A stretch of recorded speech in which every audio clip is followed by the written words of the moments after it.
¿Cómo estamos? Bienvenidos y bienvenidas a un nuevo episodio de Focus Biches, en el espacio que analizamos empresas, marcas y productos con lupa de mercadotecnia. Hoy nos metemos directo a uno de los fenómenos televisivos más comentados en los últimos meses, la Casa de los Famosos. Porque sí, detrás de cada grito, lágrima o votación hay una estructura narrativa cuidadosamente diseñada desde los tiempos de Aristóteles. Sabemos que toda gran historia necesita un conflicto, tensión y catarsis. Comenzamos.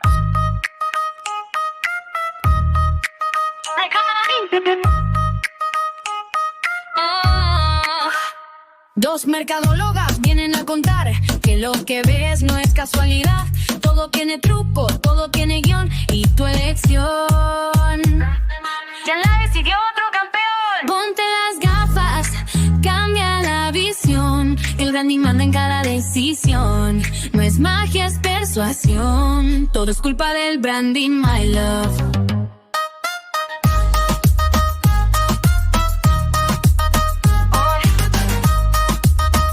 Hola, Aime, ¿cómo estás?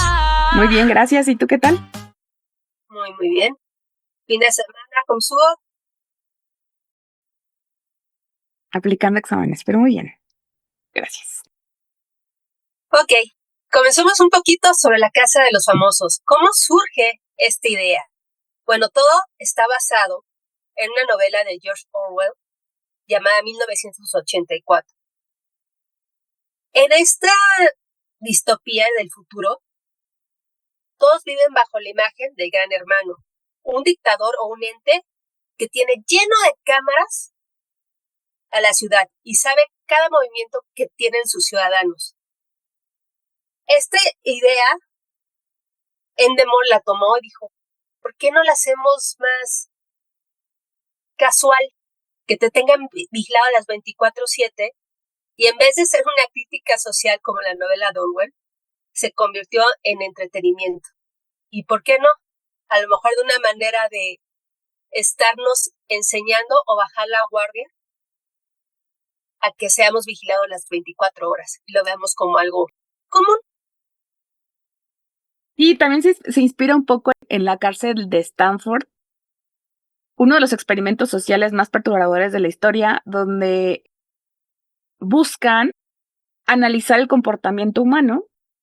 Zimbardo, el psicólogo que trataba de hacer este estudio, divide a sus compañeros en dos grupos. Por un lado, los presos y por otro lado, los, digamos, guardias.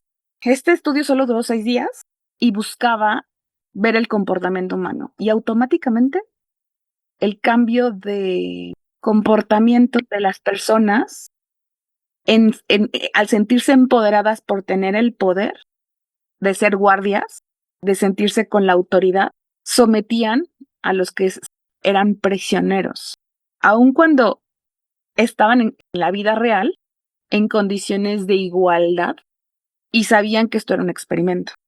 Por el otro lado, los que se sabían presos en ese experimento se sometían automáticamente.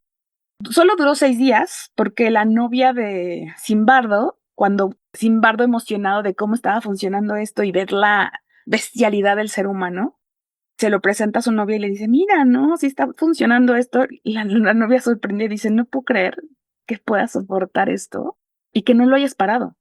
Cada vez se iba encrudeciendo más las actitudes de los que eran los presos y los guardias, y no dejaban de ser, como tú dices, en una equidad, una igualdad. No había realmente una persona que hubiera roto la ley, ese coraje o ese resentimiento social, no había nada.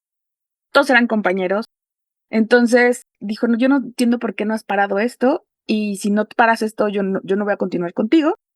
Y en ese momento Zimbardo para el experimento. Entonces lo podemos ver hoy, ese experimento social en las redes sociales, cómo se sienten con el poder los equipos ganadores de pisotear a los equipos menos Populares. y de dañar o desprestigiar la carrera o la vida de las personas que están ahí, ¿no? Entonces estamos viendo cómo se combinan dos ideas. Por un lado, la vigilancia constante la autoridad invisible, que es la jefa o las personas de producción, el encierro y el aislamiento, que se da en los dos casos, el control de la conducta, porque te hacen pasar situaciones que te van llevando a que despiertes tu verdadero personalidad, la saques, y el espectáculo del comportamiento humano. Entonces vemos por un lado la presión mediática, como en el experimento de Stanford, y otro la vigilancia constante en un laboratorio del comportamiento humano. Y aquí lo fascinante es como la dinámica despierta arquetipos mitológicos universales de el héroe, el traidor, la víctima, el sabio, el bufón, figuras que viven en el subconsciente colectivo, que ya hablaba Carl Jung, que es nuestro favorito. En la psicología. No, y en el podcast, porque al final siempre regresamos a él. Y bueno, que al aislar estos personajes de la farándula y de las redes, emergen como un laboratorio emocional. Pero pues la verdad es que aquí lo que yo dejaría en el aire y que al final no necesariamente lo vamos a abordar durante todo el capítulo es ¿qué tan auténtica es la dinámica dentro de la casa de los famosos? ¿Y vale la pena verla desde la perspectiva del marketing? ¿O qué tantas emociones se mueve y por qué nos atrapa tanto?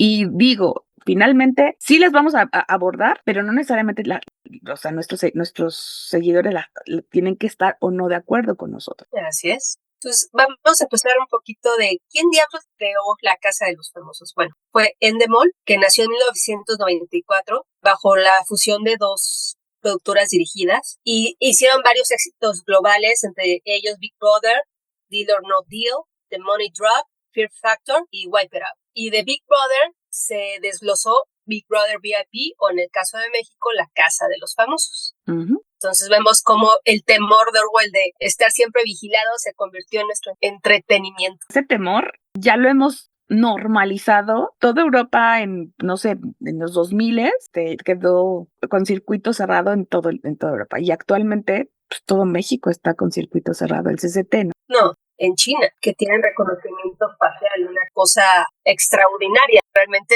saben qué ciudadano está haciendo qué cosa, a qué tiempo, a qué hora, en qué sector, y te desglosa todo tu ID al lado. ¡Qué horror! Pero ahora, si ves las nuevas generaciones, en vez de temer a ser vigilado las 24 horas, lo piden. Quieren ser el centro de atención. Por eso ese boom de los influencers, de los podcasts, de personas que se graban haciendo las cosas más cotidianas. Qué miedo que cambiamos de ese terror a ser vigilado a esa normalización al 100. Te estás aspirando a ser vigilado. Sí. A lo largo de las temporadas, este formato, como bien decía Clau, ha sido adaptado a los diferentes mercados de México y de Estados Unidos para adaptarse a las estrellas que tiene cada uno de estos países y poner los desafíos y adaptarlos a sus diferentes audiencias, poniéndoles actividades que pongan a sus participantes en dificultades para que de manera orgánica los lleven al límite y generen conflicto. Por otro lado, también la misma casa genera conflicto, por lo que estas interacciones y conflictos los participantes deben convivir bajo un mismo techo, generando una parte de la narrativa. Los desafíos y pruebas generan otra parte de la narrativa porque de ellos dependen las comidas, quién se salva. Y por otra parte, el público también decide, haciéndolo como el 16º participante. Y al final hay un premio que es por el que todos están concursando. El formato, porque es un ganar-ganar. Endemol, en este caso, generó una mina de oro, por eso ha sido replicada. Vamos al análisis FODA de la Casa de los Famosos como tal. ¿Cuáles son sus fortalezas? Bueno, tiene un posicionamiento consolidado y es una fórmula probada, es un ganar-ganar para la mayoría de los participantes, para la productora o la cadena que los está reproduciendo, y ahora también es un ganar-ganar para las redes y las personas que les están haciendo publicidades dentro de la casa, ¿no? Es un formato narrativo poderoso, es un engagement multiplataforma. O sea, si tú ves, te metes a TikTok, están hablando de la casa, en Twitter están hablando de la casa, en Facebook están hablando de la casa, en YouTube hay canales dedicados a estar analizando el 24/7. Tenemos una adaptabilidad ante el caos, que como siempre el ser humano se tiene que estar adaptando. A veces les dan la comida completa, a veces no, los paran, no tienen las comodidades normales. Si ves la música que les ponen es horrible. Están hartos, o sea, están desesperados los pobres. Y tenemos el potencial de la monetización, que también dentro de las galas están anunciando, nuestros patrocinadores, pero dentro de la casa esa patrocinación está viva. La gente está consumiendo productos de Nescafé, está consumiendo productos de Lala, están viendo Sedal. Entonces es una cosa que está viva y te está recordando las 24 horas que está la marca presente. Los helados Holanda. Sí, hasta se te antojan porque los ves comiendo y dices, déjame, me lanzo por un helado, ¿no? Uh-huh. Las debilidades. Tenemos pérdida de la credibilidad acumulada, sensación de manipulación, que creo que todos que hemos visto pedazos de la casa lo hemos sentido, conducción polarizante, el desgaste del formato, que todavía no veo el desgaste como tal, vez el desgaste en hacer las mismas pruebas, que ya la hacen como de relleno, ya no se saca nada nuevo y es aburrido. Se echa la imaginación, canijos, o sea, ¿cuánto están gastando en esto? ¿Cuánto se están metiendo a la bolsa y no pueden poner juegos más didácticos? Falta de transparencia en votaciones. Digamos que siempre se salva el que ya va para afuera. Entonces, si vemos que hay una pérdida de credibilidad acumulada, porque Endemol no tiene tan buena imagen de que ha estado manipulando algunas cosas de sus programas para llevar al público hacia una parte de la historia, hacia una narrativa. Y justo creo que en eso platicábamos tú y yo, la primera temporada, y que ya vamos a hablar más adelante de esto, le habló a un mercado, la segunda temporada le habló a un segundo mercado, y desearíamos que se hubiera salido del estereotipo. Ese mercado le estaban hablando desde la primera temporada, y no siempre salía como que algo disruptivo que no los llevaba a esa narrativa. Han estado mejorando cómo llegar, y esta vez le atinaron a cómo. Entonces, vamos con las oportunidades. Reformulación del formato para la cuarta temporada, convertir la crítica en narrativa, la expansión de la marca. Creo que está buscando, también lo veíamos, que Endemol tiene su conejillo de indias en los Países Bajos. Fortalecimiento de comunidad digital y alianza con marcas que valoran la autenticidad, pues porque al final esto es un hervidero, o sea, ahí salen muchas cosas y de repente la temporada pasada fue eso. Y no fue bien valorado, ¿no? Las amenazas, pues obviamente, como la temporada pasada, crisis de confianza que todavía continúa. Público dividido en tribus tóxicas, la verdad es... Muy tóxicas. Sí, entonces, como decíamos, competencia de nuevos formatos y patrocinios reticentes, que la verdad es que al primer escándalo luego se van, e intervención regulatoria, ¿no? Creo que esas son las amenazas. El caso del año pasado, que fue del 24-25, fue algo bien... Fue algo muy fuerte porque jamás las marcas, sobre todo marcas que van dirigidas a mujeres, habían visto que las estaban atacando y tuvieron que ellas poner el freno, porque veían que ni la productora ni la casa como tú le estaban poniendo el freno. Pero al momento que ellos quitaron su patrocinio, tanto Televisa como la productora se asustaron, porque eso no les había pasado aquí. Y ellos dependen de ese patrocinio. Y fueron las marcas las que realmente ejercieron la presión, porque si no hubieran seguido alimentando... ese comportamiento tóxico. Sí. Entonces, a ver, recordemos un poco qué fue, que la verdad creo que pues muchos quizás lo saben, pero bueno, la guerra que existió entre Adrián Marcelo y Gala, que no debió de existir, porque si tienen la posibilidad de que se vaya guiño en la señal dentro de la casa de los famosos, en todas las, o sea, el 24/7, en cualquier momento, no tendría por qué haber grabado ese tipo de discusiones. Entonces, en el momento en que está viendo este tipo de confrontaciones, era cortarlas, pero no, lo subieron a sus redes y obviamente siguieron fomentando esta narrativa, donde una persona abusaba y verbalmente le echaba en cara su condición mental a una mujer, siendo psicólogo. Había un ataque ahí, una confrontación muy fuerte.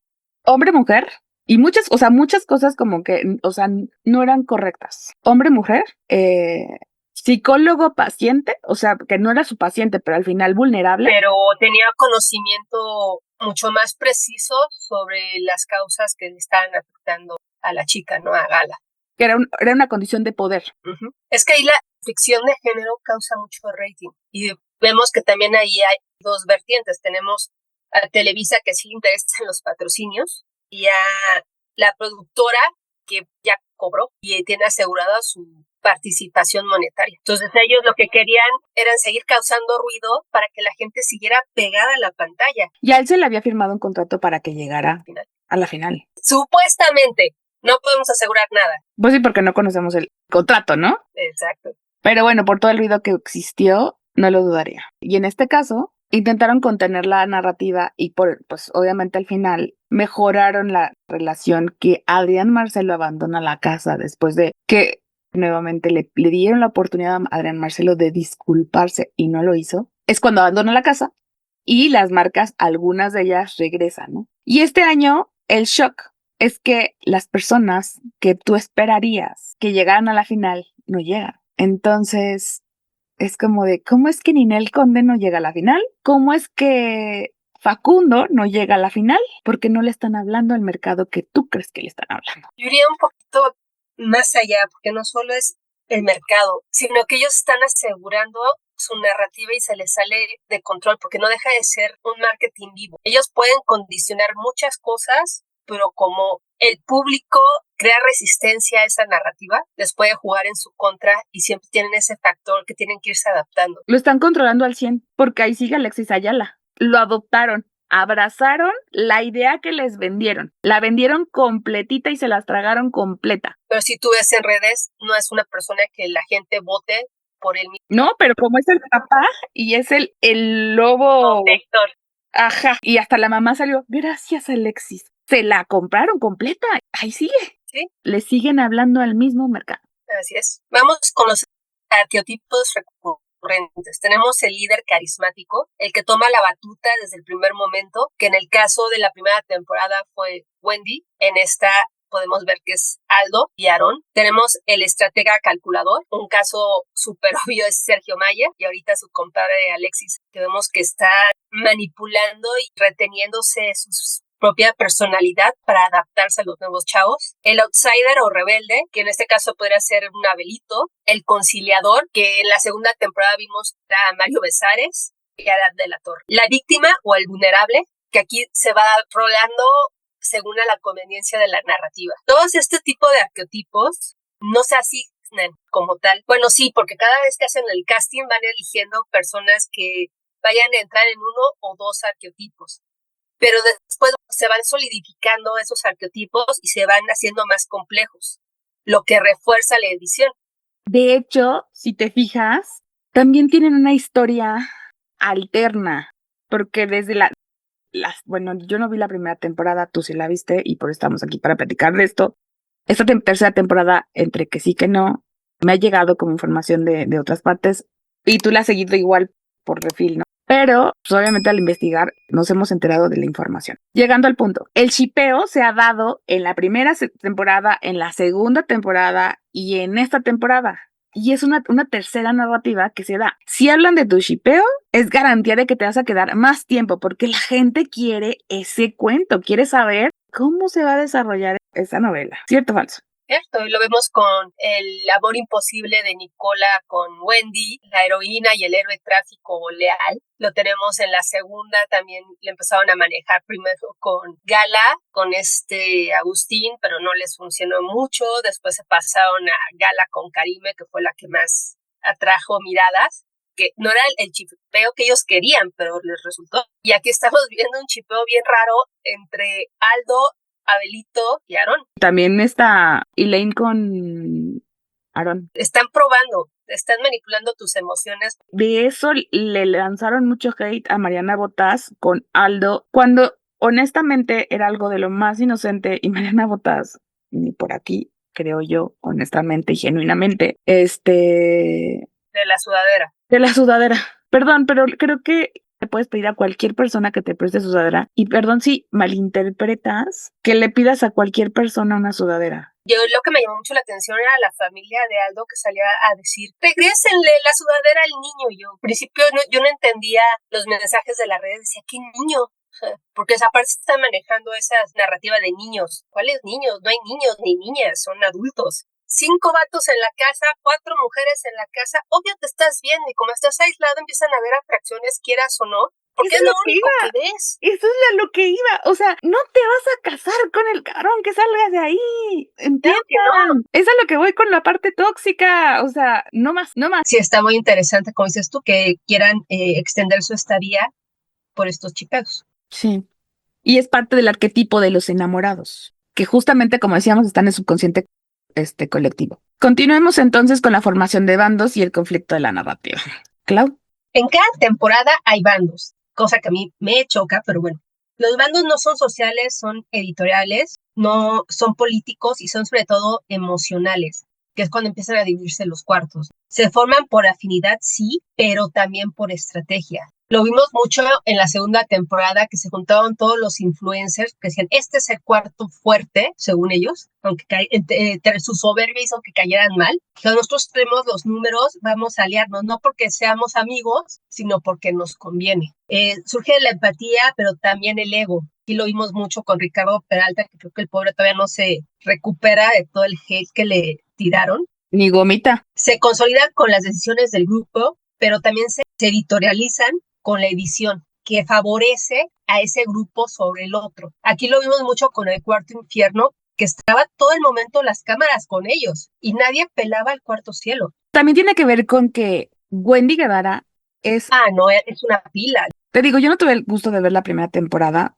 He visto cortos. Lo que pude ver son de las entrevistas que hacía ella y qué simpática. O sea, realmente creo que yo me habría divertido muchísimo con ver el programa de ella y todas las tonterías que hacía dentro de la casa. Es súper memeable, o sea, se hicieron memes de ella en todos los aspectos de su vida cotidiana, porque era cagadísima. Cuando cocinaba era cagada, cuando les hacía las entrevistas, cuando se ponía a actuar. O sea, tiene unas ocurrencias increíbles, es súper orgánica.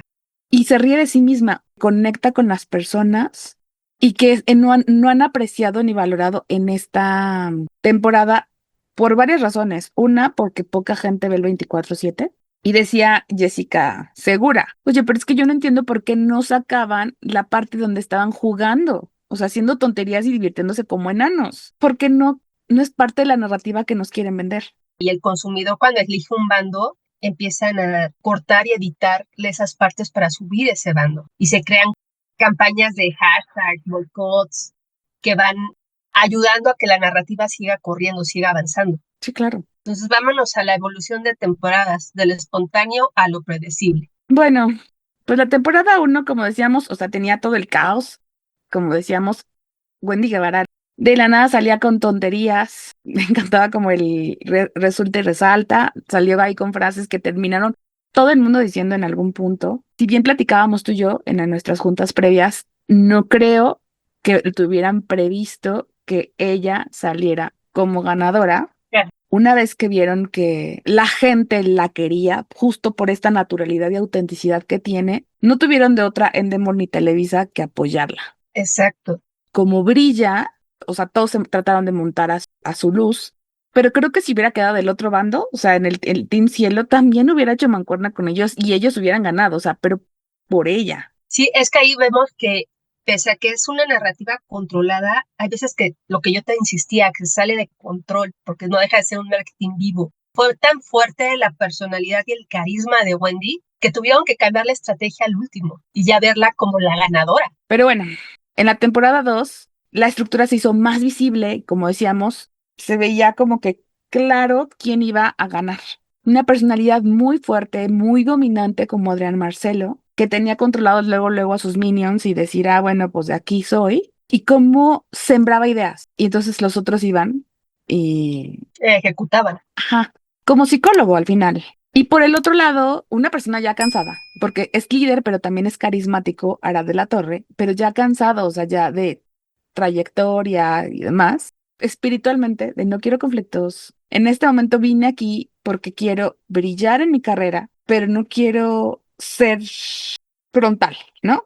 Como hoy vemos a Dalila. Sí, pero es que Arad de la Torre ya estaba consolidado, solamente quería cambiar esa imagen de confrontativo que tenía. Ujú, ujú. Y la vendió bien, o sea, de que realmente evolucionó. Sí, como esta deconstrucción que había tenido, ¿no? También teníamos a Mario Besares, que también venía a limpiar su imagen. Una mujer, Gala Montes, que venía aislarse del mundo, a perderse, porque traía conflictos afuera con su mamá. Y terminó confrontando allá adentro a Karime Pinter, que es muy tipo la vibra de Wendy en cuanto a chispa, teniendo ocurrencias, muy apegada a su público, sí, pero también con una imagen dañada como de zorra.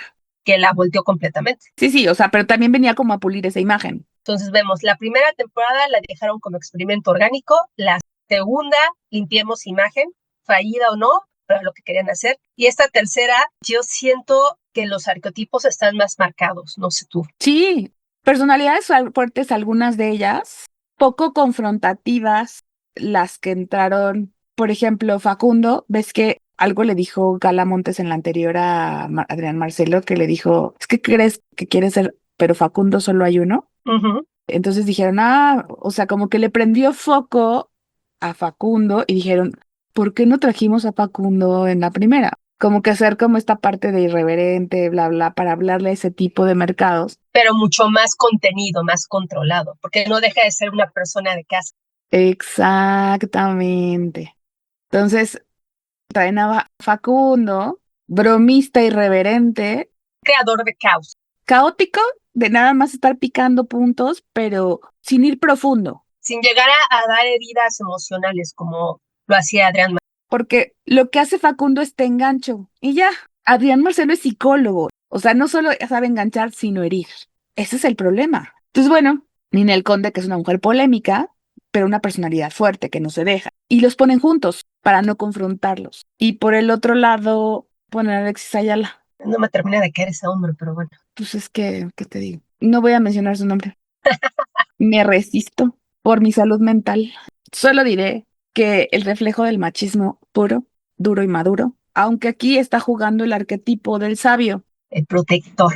No dudo que se haya reconstruido y que a lo mejor la luz la haya visto, pero eso no quiere decir que haya sido mejor. Y de Facundo sí lo creo, fíjate. Al final, como tú decías, es que yo veía ahí vislumbrar el ardidez, sí, y creo que lo sacaron en un buen momento, porque somos humanos y en algún punto te enganchas. No, y yo siento que Facundo está entrando en una crisis que no sabe ya dónde moverse, que no se sentía ya tan seguro de haberse salido del radio, que está buscando, su último programa no pegó, está entre soy chavorruco, sigo siendo divertido, pero no sé cómo llegarle a las nuevas generaciones. Digo, la bromita tonta de jalarle el tapete a Aldo, para mí fue muy de mal gusto. O sea, es mucho de nuestra época ese tipo de bromas tontas, güey, de que te tirabas, te metías el pie, te empujabas, te levantabas y te botabas de la risa, ¿no? Porque era parte de la carrilla y estas nuevas generaciones, que es lo bueno de la evolución del humano, vieron, oye, eso está mal, güey, o sea, puede tener más consecuencias. ¿Qué les pasa? Eso es un ataque disfrazado de forma amistosa. Facundo entró esa disonancia que no sabía cómo transformar su humor o adaptarlo a las nuevas generaciones. Porque es un chavo que tiene buenas historias, sí es entretenido. Si tú lo veías en la casa, todos los clips que estuvimos viendo, era un güey que tenía mucha conversación. Es muy inteligente. El tema es que al final, como todos, nos toca desconstruirnos.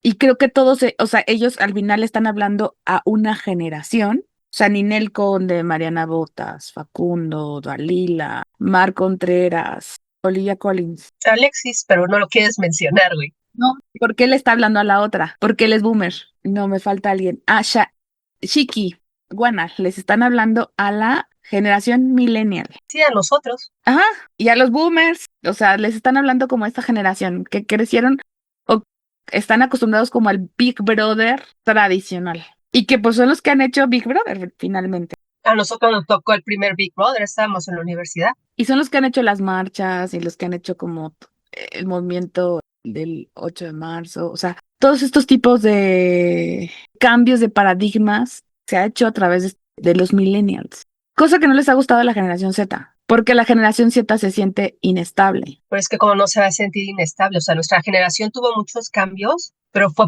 en un periodo de tiempo corto, pero había periodos. Y para ellos fue tum, tum, tum, tum, tum. O sea, ya no saben ni para dónde moverse, es demasiado cambio. Crisis económica, crisis global, pandemia, o sea, sabes, o sea, lo entiendo, o sea, sé de dónde viene, o sea, entiendo su contexto. Entonces, ellos están añorando justamente Estabilidad. lo que los boomers ofrecen, estabilidad. Y por eso buscan los viejos paradigmas. Todo lo que consiguió consolidar un millennial lo están rechazando. Y al final, nuevamente, lo que no consiguieron con la temporada 1, no consiguieron con la temporada 2, ese discurso, con la temporada 3 lo están consiguiendo. Y si ves a las personas que sacaron, fueron como los íconos de la generación millennial. Ajá, ¿no? Y de Big Brother, VIP 1, Big Brother VIP 2, sí, así. O sea, de todo lo que era Big Brother, de los millennials, ¿no? Entonces, justo están haciendo como que la ruptura. Y lo que hablábamos también, en presupuestos a ellos les sale más barato. Mucho más, porque no es lo mismo pagarle a una Ninel Conde. Sí, 10 semanas. Bien. Entonces ahí podemos cerrar este fragmento diciendo que la Casa de los Famosos es una especie de espejo de cómo nos comportamos en la sociedad. Como bien dices, qué está pasando con la generación Z, la generación millennial, la generación Y y los boomers. Al final no es una crítica de personal, no se lo tomen personal. Es simplemente una reflexión de cómo se ha ido comportando. Clau y yo ya decíamos, o sea, no queremos tanto en los estereotipos, pero al final sí influye. ¿Por qué? Porque hablamos de una era, de épocas, de factores sociales, económicos y culturales que afectan psicológicamente, emocionalmente a esas generaciones. Y precisamente por eso toman las decisiones que toman en compras. Por todo lo que te rodea, te estás alimentando y todo lo que estás consumiendo. Te va moldeando parte de tu personalidad. Aquí les dejamos unas preguntas finalmente para cerrar. ¿Qué pasa cuando el público empieza a sentir que ya no está viendo una historia real, sino un guión predecible? ¿Qué pasa cuando tú crees que tú eres una parte importante, pero lo que no te das cuenta es que eres un eslabón más en la narrativa? ¿O estamos presenciando el inicio del desgaste narrativo? Pues hasta aquí hemos hablado de esto. Nos vemos el jueves para continuar hablando de los datos duros de la Casa de los Famosos. Suscríbanse, denos like, pónganos sus comentarios, denos otra oportunidad. Estamos mejorando, somos nuevas en esto. Y no se olviden de comentar y compartir. Y sobre todo es culpa del branding. Y no todo lo que brilla. Es oro. Chao, chicos, chicas. Bye.